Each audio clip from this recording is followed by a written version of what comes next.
Raphael Vitale had paid men to lie for him, bleed for him, and die for him. But the first person he ever saw feeding his dying father soup was a broke single mother in a faded sweatshirt. She did not know who he was. She did not want his money. And by the time Raphael understood why that mattered, he was already willing to burn half the city to keep her son safe. The rain came down in South Philadelphia the way it always did in February. Not hard, not dramatic, just relentless, soaking into brick that had been soaking up cold since before Raphael Vitale was born. He sat in the back of a black Lincoln Town car, engine idling, wipers ticking a slow metronome across the windshield, and stared at the row house at 46 Delway Street like it was a stranger's face. 8 months. He had not walked through that door in 8 months. He knew every window of it anyway. He knew the crack in the second-floor sill his father had promised to fix for 30 years and never did. He knew the porch light that buzzed when it rained, the one Maria Vitale refused to let him replace because, "Your father likes the sound. He says it means the house is still talking." He knew the smell that lived inside those walls, garlic sweating in olive oil, old wood, mothballs, and underneath it all, now, the sour medicinal smell of sickness that had crept in over the last 2 years like water through a foundation crack. Raphael's driver, Dean Russo, glanced at him in the rearview mirror, but said nothing. Dean had learned a long time ago that some silences were not meant to be filled. "Taxes went through," Raphael said finally, not looking away from the house. "Property, water, gas, all of it. He doesn't know." "He never knows," Dean said. "That's kind of the point, boss." Raphael's jaw worked once, the only visible sign that the sentence had landed somewhere. Salvatore Vitale had built his whole life on 2 hands and a union card, had poured concrete and set rebar for 41 years, had raised his son to believe that a man's word was worth more than his wallet, and then his son had grown up to become the kind of man Salvatore couldn't say his name to without spitting afterward.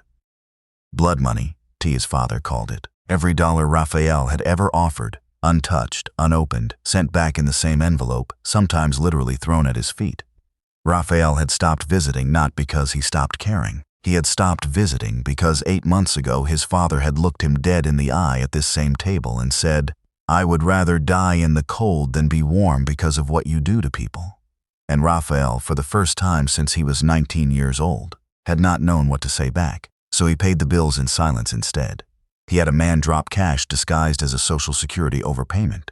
He had a contact at Pico quietly write off past due balances as clerical error. He kept his parents alive and warm from a distance, the way a man might tend a garden through a fence he wasn't allowed to open the gate of. He was about to tell Dean to pull off when he noticed it. The front door of 46 Delway was open, not wide open, just a few inches, enough for the porch light to throw a pale slice of yellow onto the wet concrete steps. Raphael's whole body went still in the particular way it went still before violence. In his world, an unlocked door at 11 at night meant one of 3 things: a robbery in progress, a message being sent, or a body already on the floor.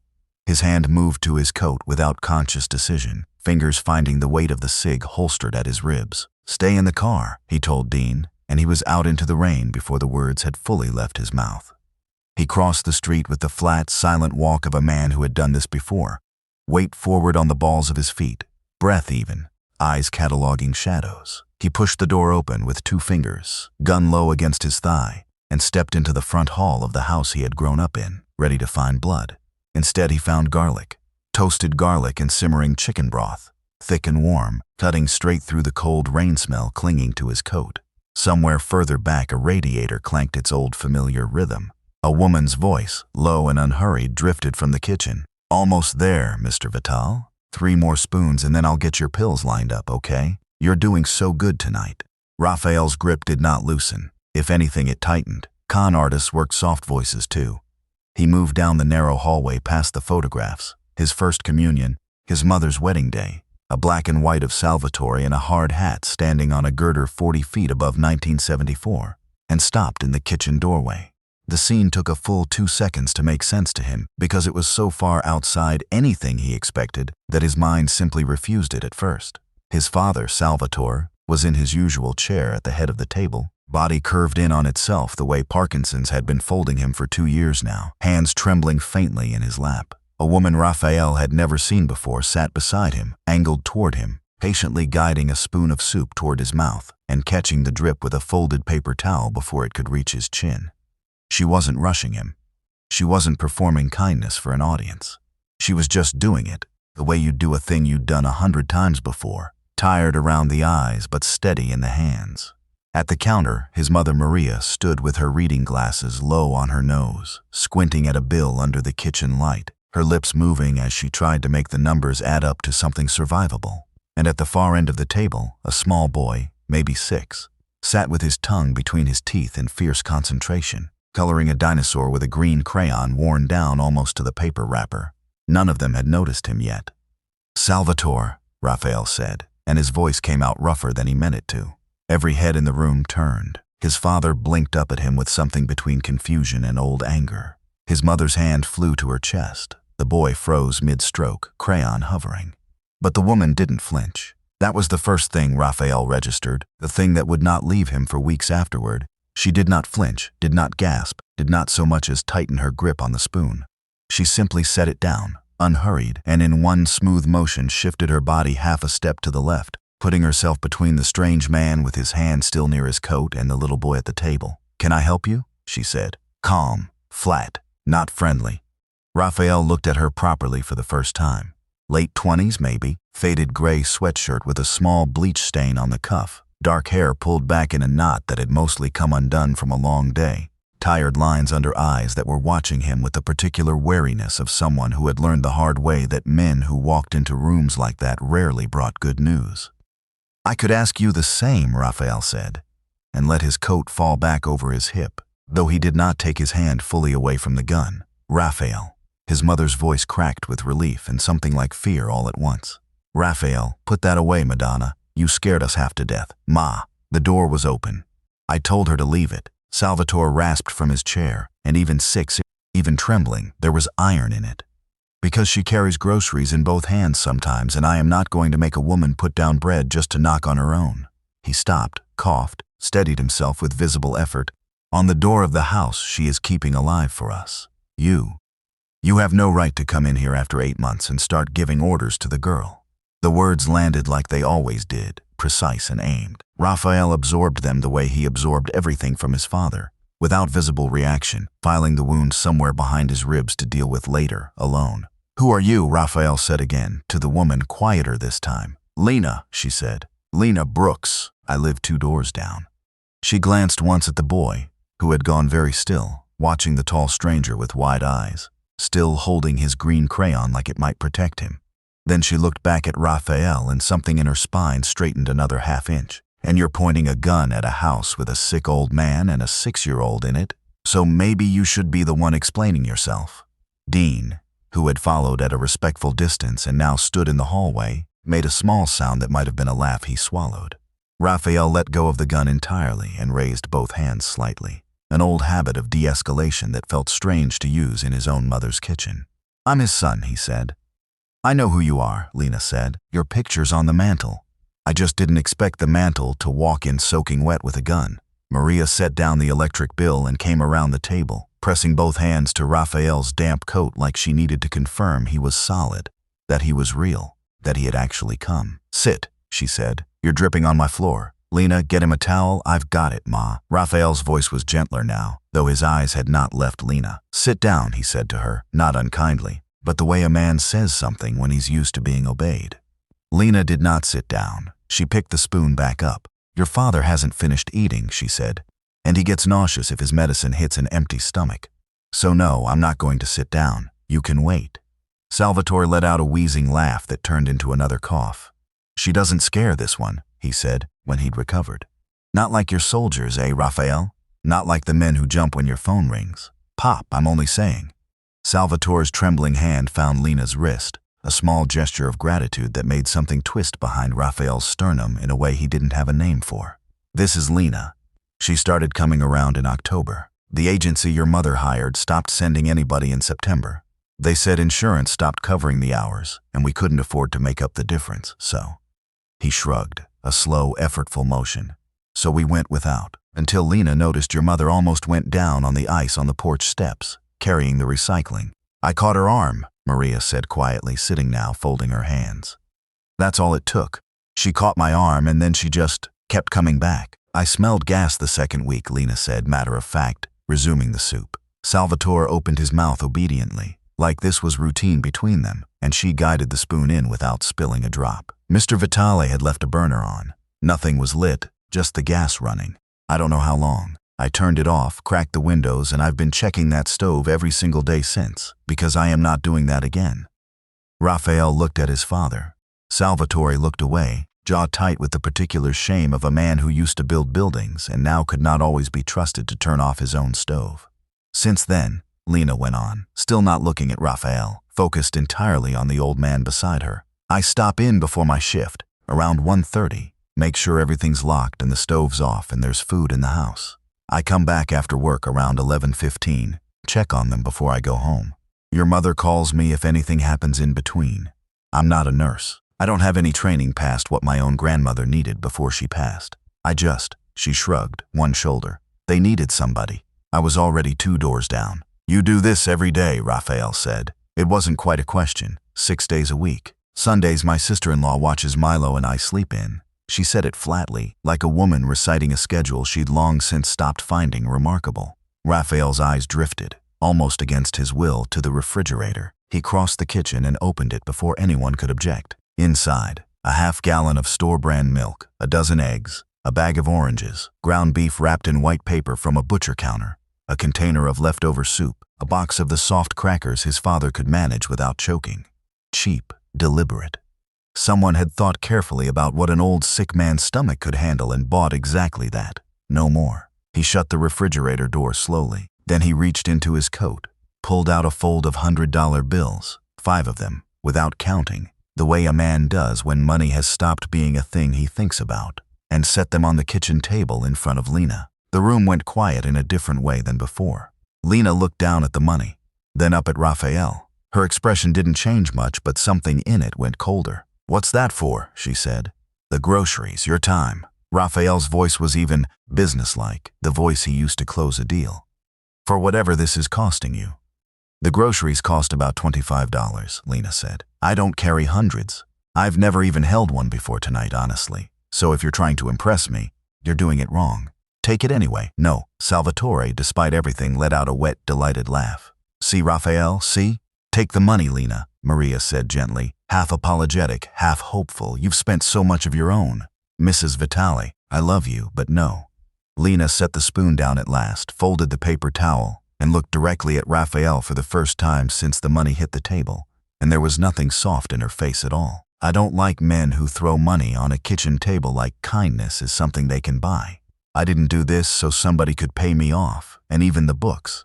I did it because your father almost blew up his own house, and your mother was scared to call anyone, and I was already here. It's not a bribe, Raphael said, though even as he said it, he heard how it sounded. Then what is it? He didn't have an answer that wouldn't make it worse, so he said nothing. Lena reached over, gently checked Salvatore's pulse at the wrist out of old habit, satisfied herself he'd eaten enough, and stood. Milo, baby, get your jacket, we're heading home. The boy, quiet this whole time, watching the tall man in the wet coat with the particular unblinking attention children give to danger they can't yet name, slid off his chair, tucked his coloring page under his arm, and put the green crayon in the front pocket of his jacket like it was something precious. Say goodnight to Mr. and Mrs. Vitale, Lena said. Night, Milo said softly. Good night, sweetheart, Maria said, and there was so much warmth in it that Raphael felt it land somewhere he'd thought had gone numb years ago. At the door, Lena paused, turned back once. Same time tomorrow, she told Maria. Then, to Raphael without heat, just fact. Lock the door behind us. Not because I need you to. Because your father forgets, and I'd rather not smell gas again. She left with her son's hand in hers, out into the rain, and the door clicked shut, and Raphael Vitale stood in his mother's kitchen, looking at $500 on the table that nobody wanted, feeling, for the first time in longer than he could remember, poor. By midnight, Raphael was in the back of the Lincoln again, this time parked outside his own building on the waterfront, phone against his ear. Everything on her, he told Dean. Tonight if you can. On who, boss? The soup lady? Lena Brooks, 2 doors from my parents. Raphael watched rain streak sideways across the window. I want to know who she is before I decide what she's not. Dean, to his credit, didn't ask why a woman feeding an old man soup warranted the same treatment as a rival crew moving into their territory. He just said, give me till morning, and hung up. He delivered by 6 a.m. over black coffee at the diner Raphael liked because it never had cameras that worked. Lena Marie Brooks, 27. Born in Kensington, raised mostly by her grandmother after her mother passed when she was a teenager. High school diploma, some community college credits in early childhood ed she never finished. Ran out of money her second year. Dean slid a folder across the table, thin, unremarkable, the kind of file that told the story of a person the system had simply worn down rather than destroyed outright. Married Eddie Brooks at 21. He's got priors, possession, 1 DUI, a couple bad check charges. Gambling problem nobody in the neighborhood will shut up about. He left her and the kid 3 years ago. Just gone one morning. Took the car that was actually in her name.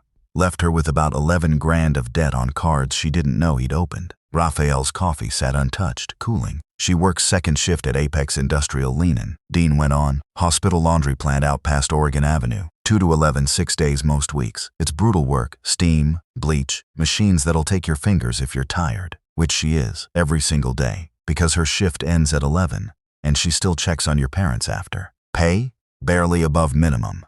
No benefits worth calling benefits. She's 2 months behind on rent. Dean flipped a page. Landlord's a guy named Viktor Orlov. Russian, owns about 6, 7 buildings in that stretch, all of them technically zoned for less units than he's actually renting out.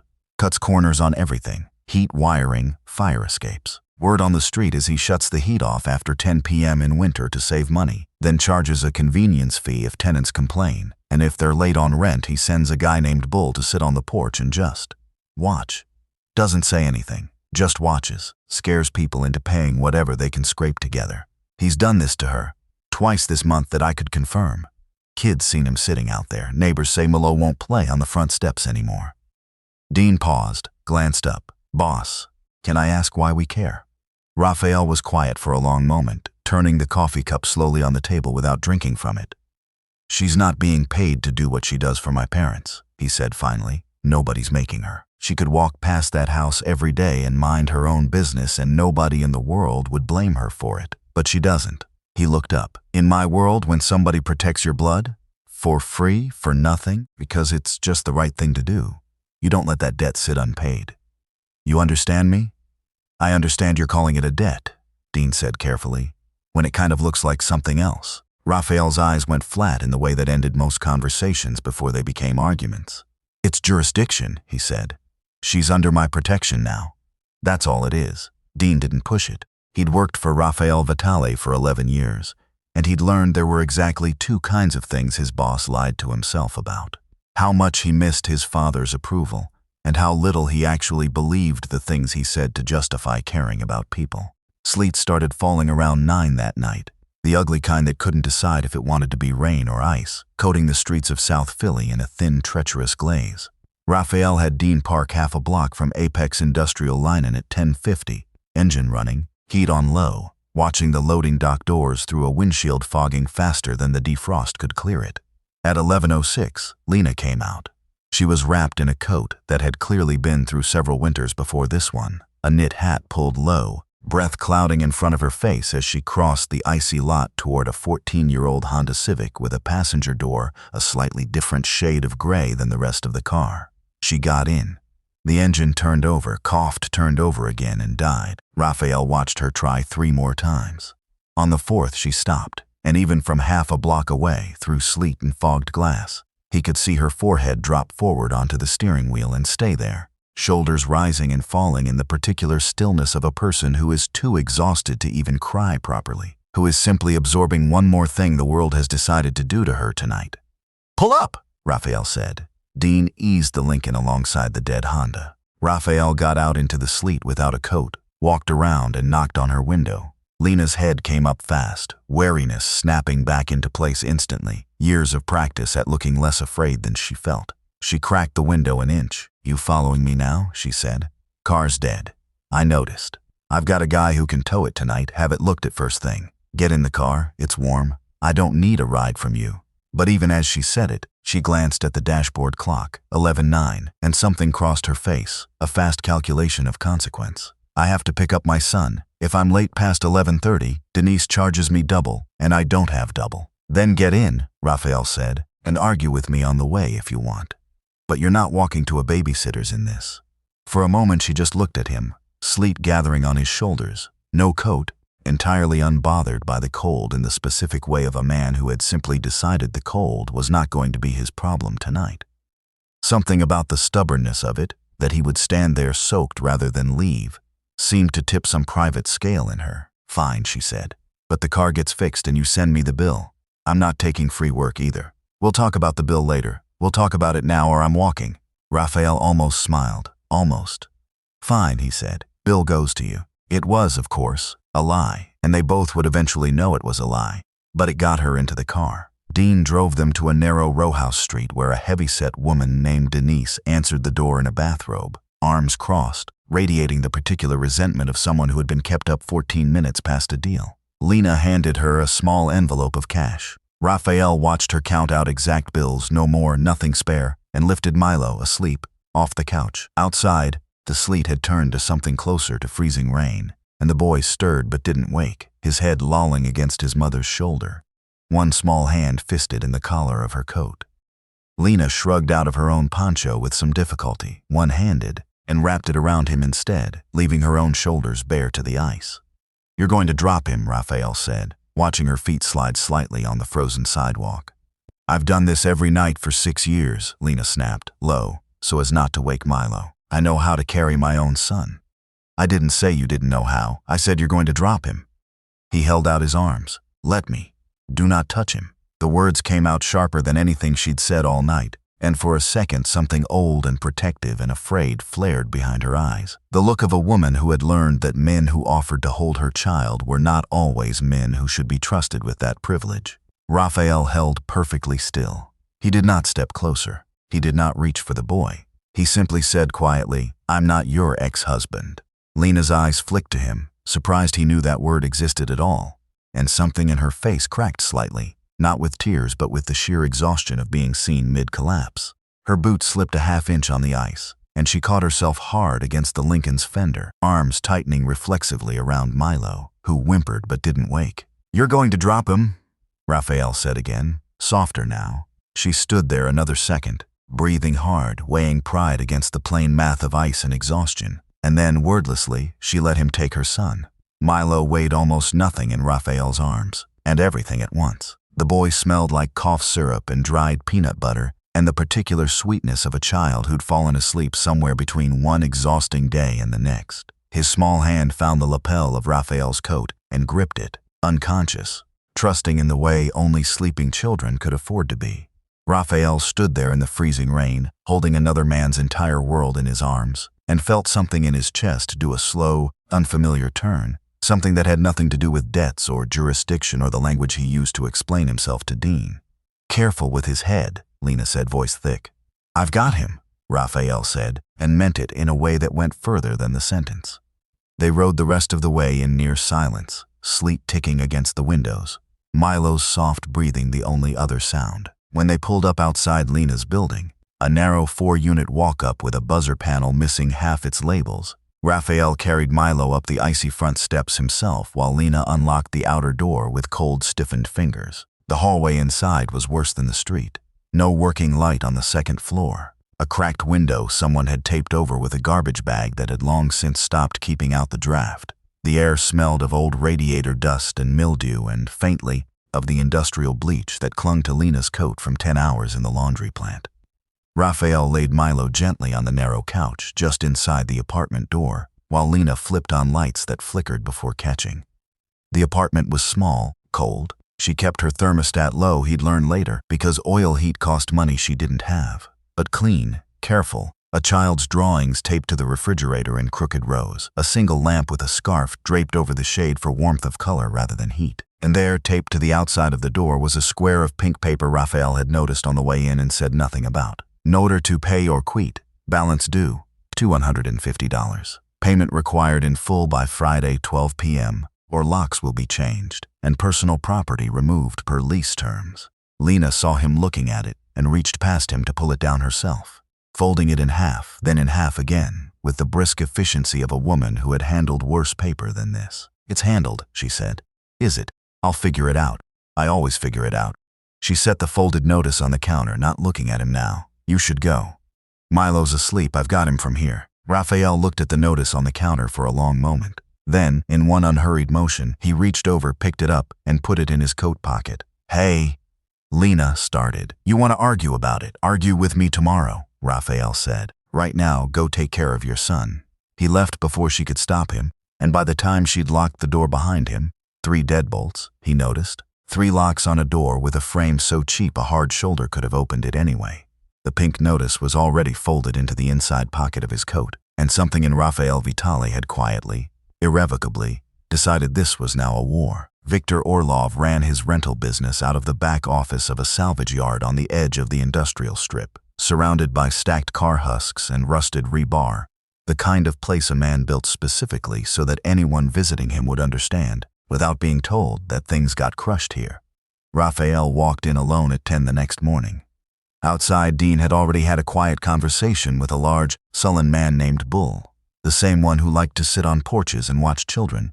A conversation that involved no raised voices and ended with Bull getting into his own car and simply driving away, considerably paler than when he'd arrived. Victor looked up from behind a metal desk cluttered with ledgers and space heaters, recognized something in the way Raphael moved before he recognized the face, and set down his pen. "Mr. Vitali," he said, "careful. This is a surprise." Raphael set the folded pink notice on the desk between them, smoothing it flat with 2 fingers. 48 Delway, he said. Lena Brooks. Unit 3. Victor's mouth did something that wanted to be a smile and thought better of it. "Tenant's a bit behind. It happens. It's business, Mr. Vitali, nothing personal. I know what you run." Raphael's voice did not rise. It rarely needed to. "You run 6 buildings with more units in them than the city's permitted for. You cut the heat after 10 to save on oil and call it a convenience fee when people complain their kids are cold. You send a man to sit on porches and watch 6-year-olds so their mothers panic and pay whatever you ask." Victor's smile disappeared entirely. Raphael placed an envelope on the desk. Inside, the full back balance, 6 months paid in advance, and enough on top, he told Victor flatly, to cover a new boiler and whatever repairs the building actually needed to stop being a fire hazard. "That settles her account," Raphael said. "And her heat doesn't go off again. Not this month, not next winter, not ever. As long as she lives there. And if she moves, then you and I will never need to speak again," Raphael said. "But until then, you'll find city inspectors take a sudden interest in your other properties if anything happens to hers. Fire marshal's been wanting an excuse to look at illegal unit conversions on that block for a year. I imagine your accountant hasn't been entirely straight with the IRS either. Most men like you aren't. And this yard," he glanced once, briefly, at the stacked wrecks through the window, "sits on land that's zoned for considerably less than what you're using it for. Condemnation's an ugly word, Victor. I'd rather not have to say it twice." Victor's throat worked. She's not my woman," Raphael said before the sentence could finish in whatever direction Victor had intended. "She's not my employee. She doesn't work for me, and she never will. But she feeds my father's soup with her own hands and asks for nothing in return. Which means, as of last night, your men do not sit on her porch. They do not watch her son. They do not come near that building again for any reason. Are we clear?" Victor looked at the envelope, then at Raphael's face, and found nothing there to negotiate with. "Clear," he said. Raphael stood. "Good. Fix the boiler this week." She found out that evening when the building super, a nervous, apologetic man named Franklin, handed her a receipt at her door showing a 0 balance and 6 months prepaid, plus a note that a new boiler was being installed Thursday. Lena marched the 4 blocks to Delway Street in the cold with the receipt crumpled in her fist, and found Raphael at his parents' kitchen table, sleeves rolled up, helping Maria sort a stack of medical bills into piles while Salvatore dozed in his chair by the radiator. "We need to talk," Lena said, and slapped the receipt down on the table hard enough to make Maria jump. "Lena," Maria started. "It's fine, Ma," Raphael said quietly, not looking up right away. "It is not fine." Lena's voice shook, not with fear this time, but with a fury that had clearly been building the entire walkover. "You do not get to do this. You do not get to walk into my life and pay off my landlord like I'm some charity case for you to fix. I have worked for 3 years to not owe anybody anything. Do you understand that? Not the state, not my mother-in-law, not a single soul. And now you've made me owe a mafia boss 6 months of free rent and a boiler I didn't ask for. You don't owe me anything. Don't." Her voice cracked on the word. "Don't do that. Don't act like it's nothing, because it is not nothing to me. So tell me what the price is. Go ahead. What do you want?" You want me to hold packages for you? Make phone calls? Keep quiet about something you don't want the neighbors to know? Just say it, so I know exactly what I signed up for by feeding your father soup." Salvatore had woken at some point during this and was watching, silent, from his chair, his trembling hands folded in his lap. Raphael finally looked up at her, and for the first time since the row house kitchen 8 days ago, something in his face was unguarded. "There's no price," he said. "There's always a price with men like you." "My father is dying," Raphael said, quiet and even, the words costing him visibly to say. "Slower than most, but dying. My mother is 68 and weak and terrified, and I have more money than I could spend in 10 lifetimes. And none of it, not $1 of it, has been able to buy them what you gave them for free. He won't take a cent from me. Won't take my calls half the time. 8 months I stayed away because I couldn't stand to hear him say what he thinks of what I am, one more time in that house." He gestured, small, at the room around them, the radiator, the medicine bottles, the receipt Lena had thrown on the table. "You did what I couldn't do. You protected them without wanting anything from it. In my world, Lena, when somebody protects your blood, you owe a debt. It's not romantic. It's not charity. It's the only law I actually believe in. I don't sleep with unpaid debts. That's all this is." Lena stared at him, some of the fury draining out of her face, replaced by something more exhausted and more complicated. "I didn't do it for you," she said, quieter now. "I did it because they're old and they were alone and nobody else was coming." "I know," Raphael said. "That's exactly why you got the boiler." For a moment she just looked at him, and something bright and unwanted rose in her eyes, and she blinked hard, once, and turned her face away before it could fall. "I still don't want your money," she said, voice thick. "It's already spent," Raphael said. "Take it up with the landlord." A wet, wheezing laugh came from Salvatore's chair. "He's a slick bastard," the old man rasped, with something almost like pride buried under the insult. "Always was, even as a boy."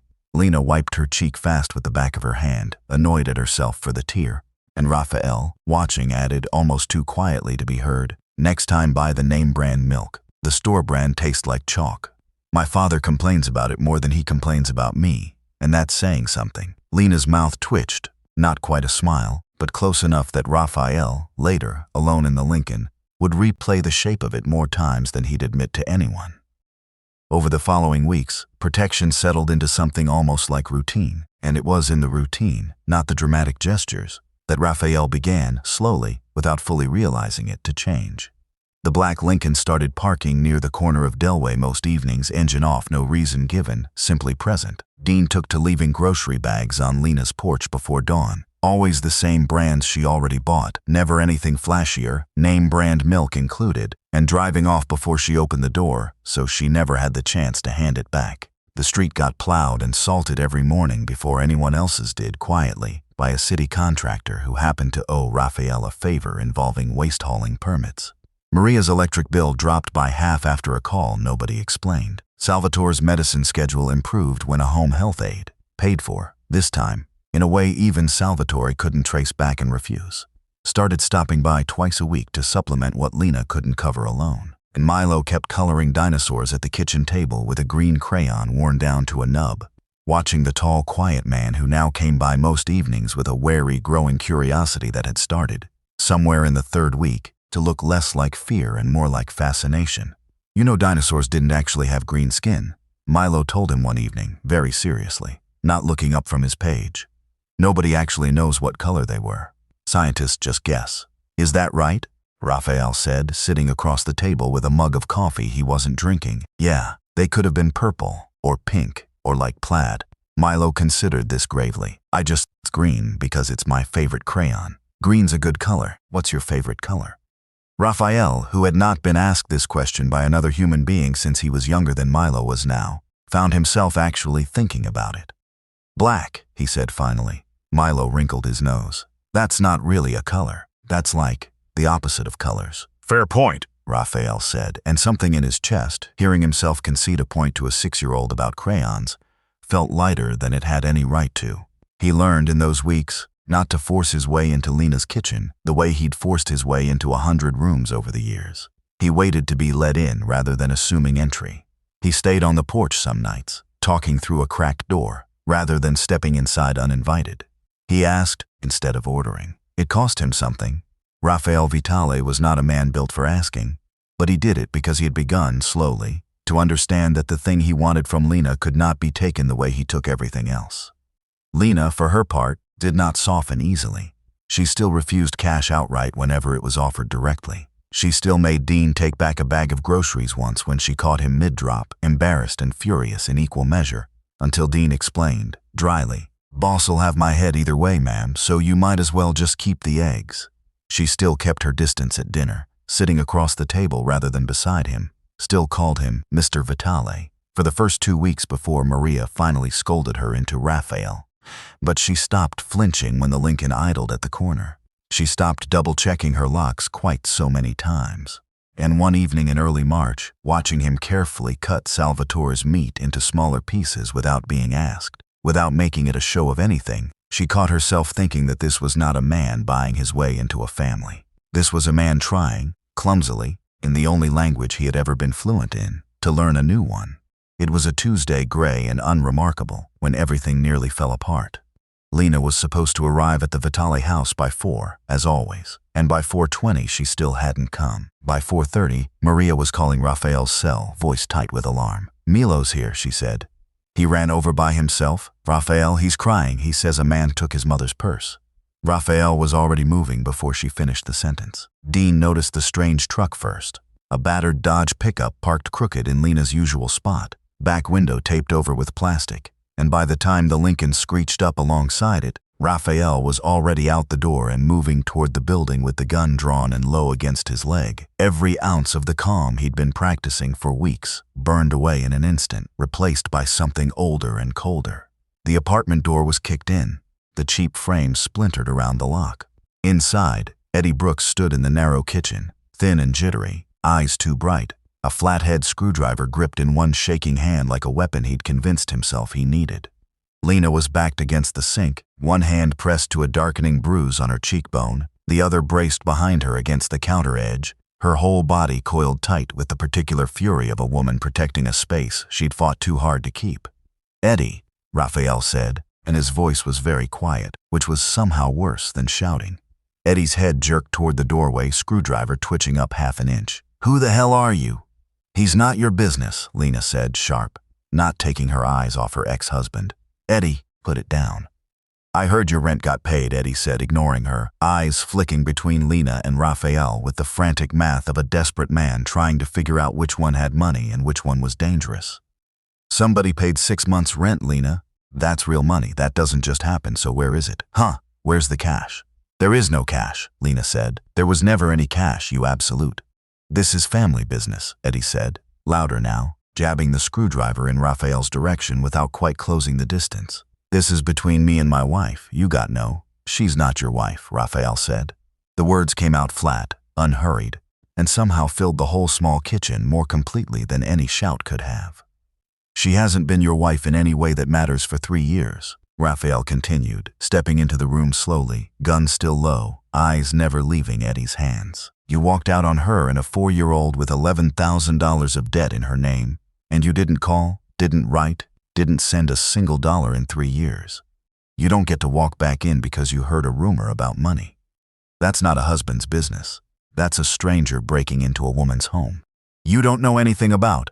"I know exactly what you are," Raphael said, and something in the stillness of him made even Lena go quiet. "I've built a career on knowing exactly what men like you are. So here's what's going to happen."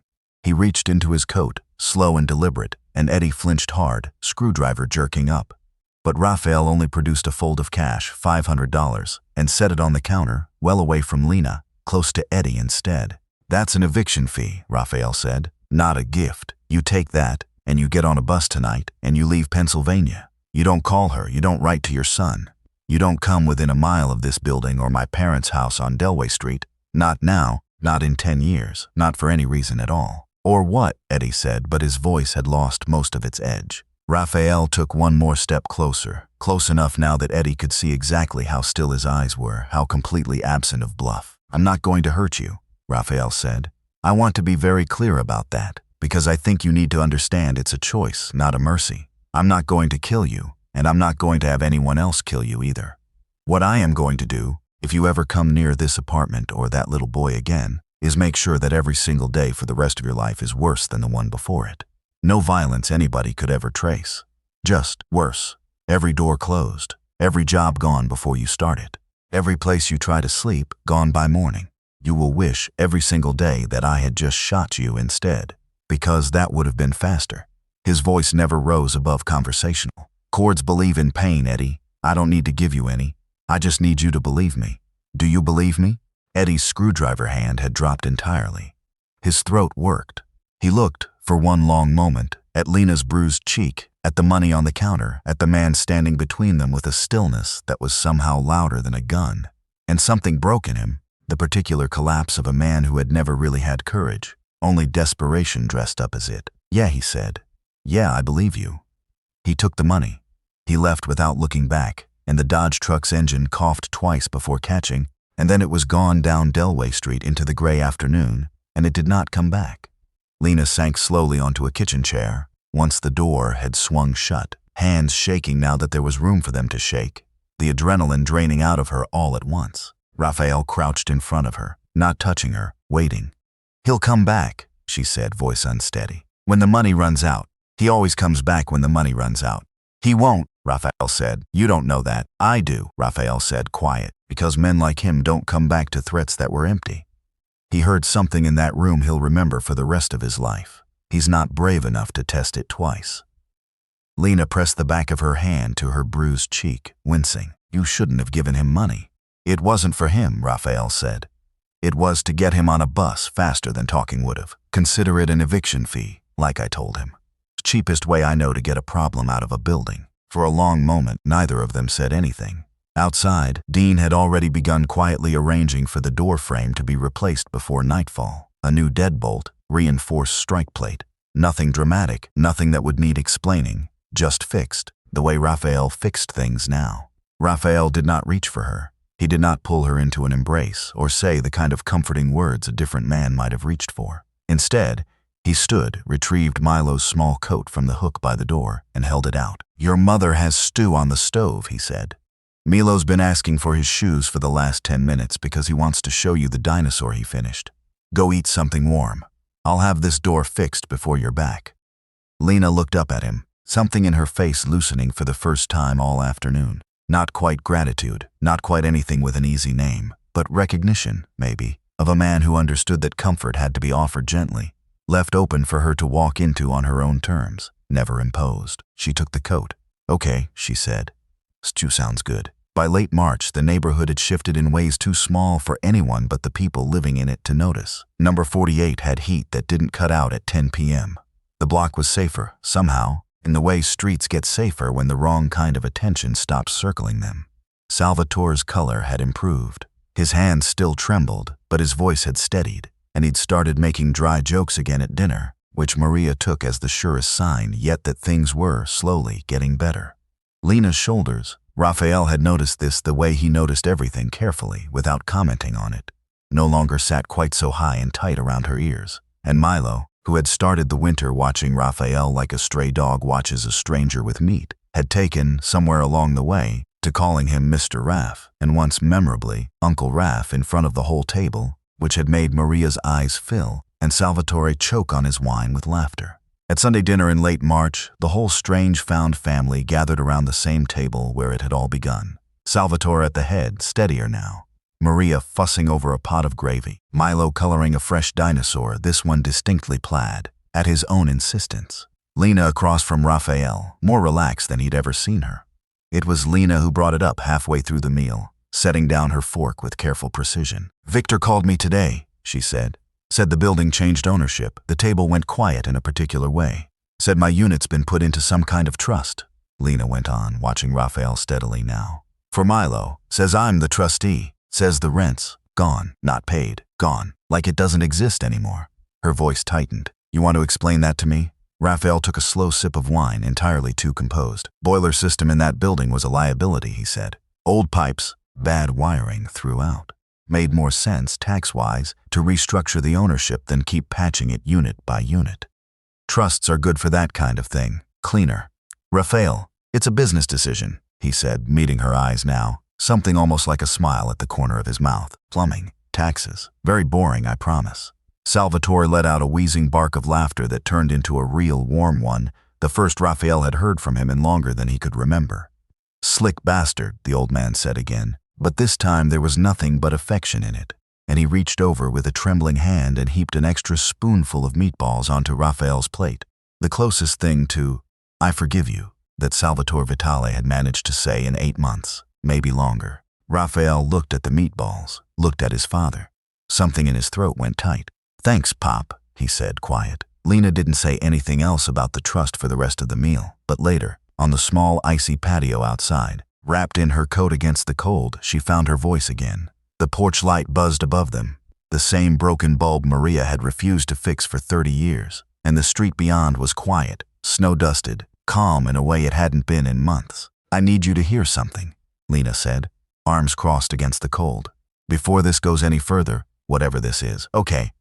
I will not work for you," she said. "I won't hold packages. I won't make phone calls I don't understand the meaning of. I won't hide money. I won't lie to anybody on your behalf. I won't be anywhere near whatever your actual business is. And if you ever ask me to do something that puts my son in any kind of danger, I will take Milo and I will disappear, and you will never see either of us again. I need you to understand that's not a threat. That's just the truth of who I am." Raphael listened to all of it without interrupting, and when she finished, he nodded slowly. "I don't need another employee," he said. "I have men for that. Plenty of them. What I don't have," he paused, searching, for once, for the right words rather than the efficient ones, "is someone who tells my father to shut his mouth and take his medicine when he's too stubborn to do it for anyone else. I don't have anyone who's ever fed him soup because it was the right thing to do, not because I paid for it. I've spent my whole life buying people, Lena. I know exactly what that looks like, what it costs, what it's worth. It's worth nothing, in the end. It buys obedience. It's never once bought this." He gestured, small, back toward the warm kitchen window, the sound of Milo's laughter drifting faint through the glass. "I'm not asking you to work for me. I'm asking you to keep doing what you were already doing and let me be part of it, on whatever terms you're willing to set." Lena studied him for a long moment in the buzzing porch light, snow beginning to drift down soft and slow around them. Raphael reached into his coat pocket and drew out a small, worn-down stub of green wax, held it out to her without ceremony. "Milo left this on the table last week," he said. "Tell him to keep practicing. His shading's getting better." Lena took the crayon, small and green and battered in her palm, and for the first time in longer than she could remember, she let herself smile at him. Not guarded, not measuring the price of it, just a smile. "Good night, Raphael," she said, and turned to go back inside. She did not check the lock behind her. Raphael Vitale spent his life buying loyalty with money and enforcing it with fear. Lena Brooks taught him the only loyalty he had never understood, the kind given freely by someone who had almost nothing left to give. He thought he was protecting a single mother, but in that garlic-scented kitchen, with his father laughing and a green dinosaur drying on the table, Raphael realized she had protected something far more dangerous than his blood. She had protected the last human part of him. Did Raphael do the right thing by sending Eddie away instead of destroying him? And would you have trusted a man like Raphael after he paid the rent? Comment your answer below. If this gritty mafia protection story hit you in the heart, like, share, and subscribe for more emotional mafia dramas.